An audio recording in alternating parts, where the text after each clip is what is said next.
Welcome to channel. હું છું જૈવિક મહેતા. સ્વાગત છે તમારું જયમ ગુજરાતીમાં. સો દોસ્તો, શિમારો મી ઉપર વોટ ધ ફાફડા નામની વેબ સિરીઝ રિલીઝ થઈ ગઈ છે.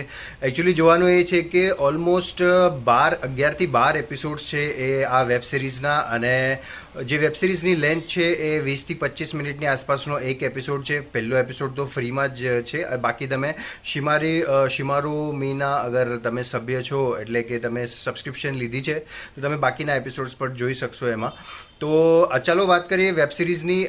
આમાં ટોટલ જે રીતે પ્રમાણે મેં ટ્રેલરમાં પણ કહ્યું હતું કે ઘણા બધા કલાકારો છે, કે ઓલમોસ્ટ તમને હરેક એપિસોડમાં અલગ અલગ કલાકાર જોવા મળશે. એટલે કે 2 થી 3 કલાકાર છે.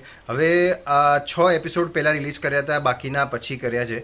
તો પહેલા એપિસોડમાં બીજા કલાકારો જોવા મળશે, બીજા ત્રીજા, એવી રીતે અલગ અલગ એપિસોડમાં અલગ અલગ સ્ટોરી છે. તો તમે કોઈ પણ એપિસોડ તમારા ગમતા જે કલાકાર છે એનો એપિસોડ તમે જોઈ શકો છો.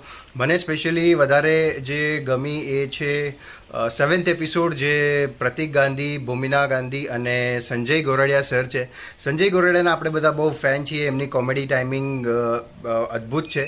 તો એમની મને વધારે મજા આવી. એક એપિસોડ જોવાની મજા આવી. પછી બીજો એપિસોડ આપણે જે ચુડેલવાળો એપિસોડ છે એ જોવાની પણ ખૂબ મજા આવી.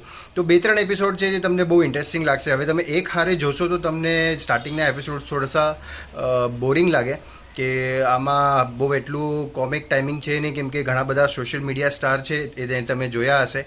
તો એ લોકોએ પણ ઠીકઠાક સારું કામ કર્યું છે. પણ સૌથી વધારે મને ગમ્યું પ્રતિક ગાંધીવાળો એપિસોડ. તમે લોકોએ આ બધા એપિસોડ જોયા છે તો તમે પણ કહેજો કે તમને લોકોને કયો એપિસોડ ગમ્યો અને કોનું કામ વધારે ગમ્યું, કેમ કે ઘણા બધા એક્ટર્સ છે. તો જરૂરથી જણાવજો, અને વિડીયો સારો લાગ્યો હોય તો લાઈક જરૂર કરજો, અને ચેનલ સબસ્ક્રાઈબ કરવાનું ભૂલતા નહીં.